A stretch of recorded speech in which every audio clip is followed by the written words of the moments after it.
My name is Aditya Vyas. Currently, I am working in NTPC as an officer HR. So today I am coming with new video regarding the solution of HRRL Hindustan refinery limited करके company जो ना अपनी, उसी का जो video है वो हम लोग सॉल्व करेंगे, मतलब आंसर की सॉल्यूशन है। 10 क्वेश्चन तक सॉल्व कर चुके थे, 11 क्वेश्चन सॉल्व करते हैं। In intergroup confrontation meeting, what does the process of differentiation and integration means? तो डिफरेंशिएशन और इंटीग्रेशन का मीनिंग क्या होता है कन्फ्रंटेशन मीटिंग्स में? तो इसका मतलब होता है recognising group difference while working towards shared organisation objective. ठीक है। The judiciary performs advisory functions under which of the following? It advises the president under the article 143। ये आपका पॉलिटी से क्वेश्चन है। Which of the following best defines job description? तो job description क्या होता है? Written statement describes job duties and responsibilities. European Foundation for Quality Management कब आया था? तो ये अलग क्वेश्चन है, 1988 में आया था। Under Maharashtra state government rules which authority is primarily responsible for enforcing the welfare provisions in the factories? तो जो आपका वेलफेयर प्रोविजन फैक्ट्रीज में होते हैं वैसा स्टेट गवर्नमेंट होती है, फैक्ट्री इंस्पेक्टर आता है। No board of conciliation under the Bombay industrial relation act 1946, the members representing employers and employees must be which of the followings? तो ये इक्वल होते हैं। According to the Max Weber, how does the rationalization relate to the development of religion? तो rationalization leads to decline of, ये नहीं हो सकता। causes religion to become more manipulative नहीं हो सकता। eliminates ये नहीं हो सकता। professional ये सही है। Employees Provident Fund जो होता है 20 और more वर्कर में लगता है। Which of the following is a feature of the appreciative inquiry approach to organization change? इसका होता है focusing on strength and positive care।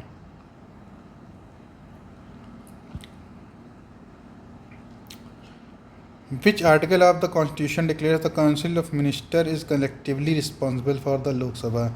तो ये 75(3) होता है। सेक्शन 22 ट्रेड यूनियन एक्ट में क्या बोला गया है कि percentage of office bearer of a trade union must be actually engaged और employed in industry which the union is concern, तो 50% होता है। Which of the following is not a good principle of grievance handling? तो bias towards management नहीं होना चाहिए।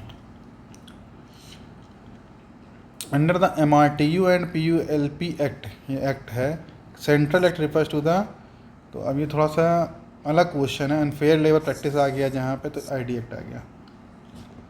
Which of the following is typically not considered at A part of total compensation? तो ये health insurance है, आपका bonus है, base salary है, और ट्रेनिंग प्रोग्राम्स, इसका ये तो डिफरेंट है ना। एक्स्ट्रा म्यूरल फैसिलिटीज़ में क्या आता है? एजुकेशन फॉर वर्कर्स फैमिलीज आ जाता है। ये जरूर देख के जाइएगा एग्ज़ाम से पहले, कोई भी एग्ज़ाम हो, इंट्रा म्यूरल और एक्स्ट्रा म्यूरल बहुत इंपॉर्टेंट है। Which of the following best describe the core objective of Delphi technique? तो इसमें ग्रुप ऑफ मेंबर्स होते हैं जो एक्सपर्ट जो होते हैं वो जजमेंट देते हैं फ्यूचर वर्कर्स वर्कफोर्स प्रेडिक्शन पर। ठीक है। When change is initiated due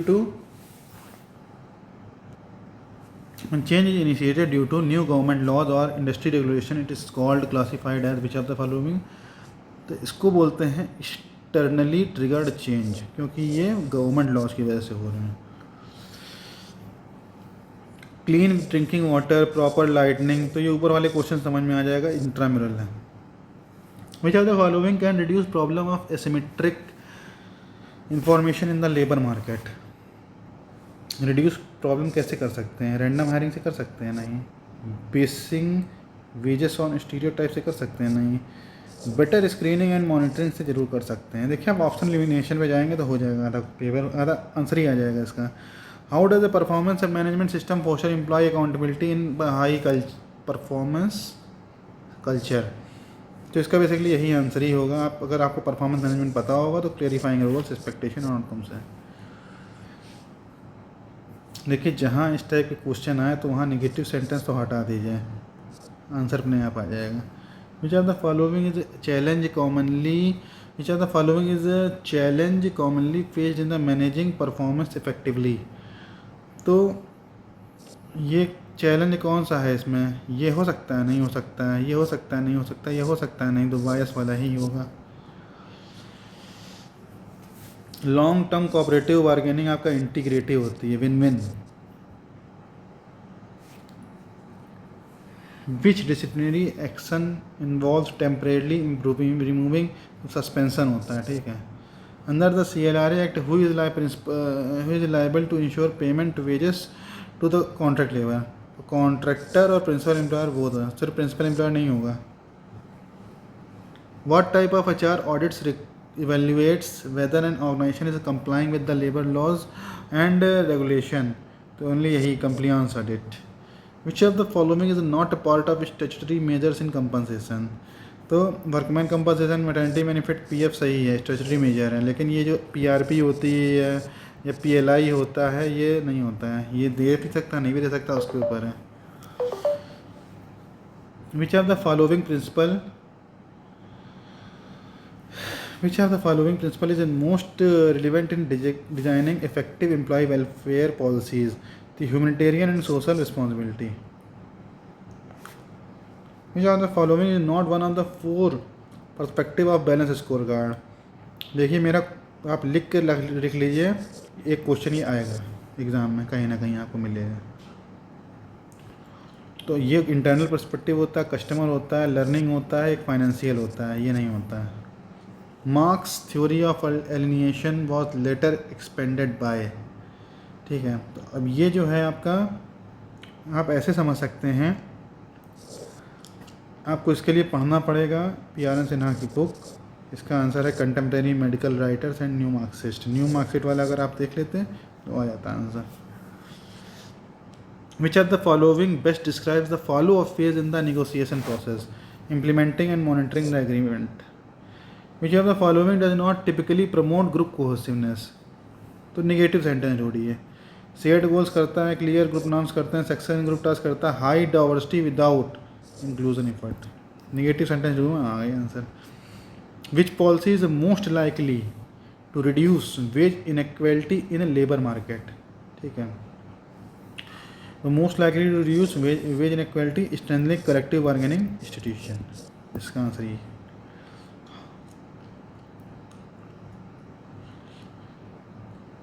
how often must contribution to the Maharashtra labour welfare fund be made?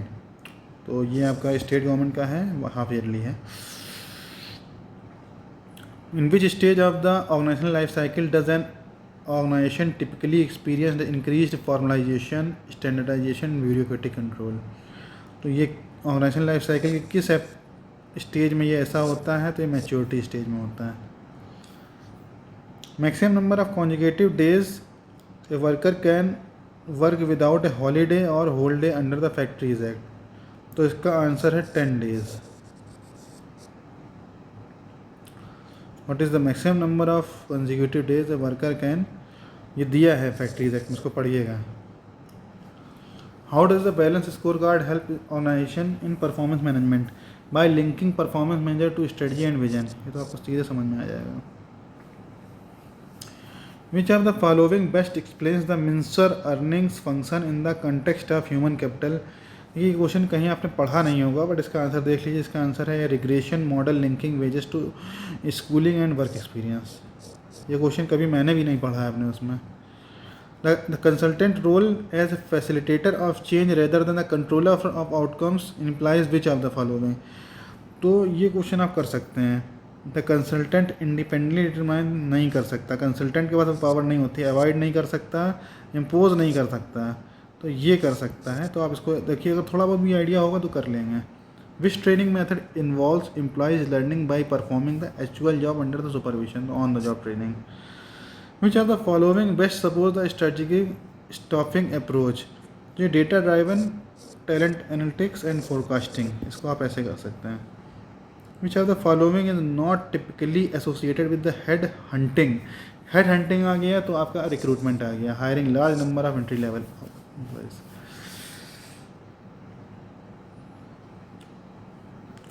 तो नॉट टिपिकली एसोसिएटेड, तो hiring large number of entry level employ नहीं होता है। हेड हंटिंग मतलब होता है पर्सनलाइज्ड अप्रोच रखना, मतलब क्या कहते हैं, जो हमें कुछ ही एम्प्लॉय किसी स्किल्स के चाहिए। Which of the following factors is a least likely to influence a members status in a group. तो हाइट एंड फिजिकल अपीयरेंस इतना फ़र्क नहीं पड़ता है।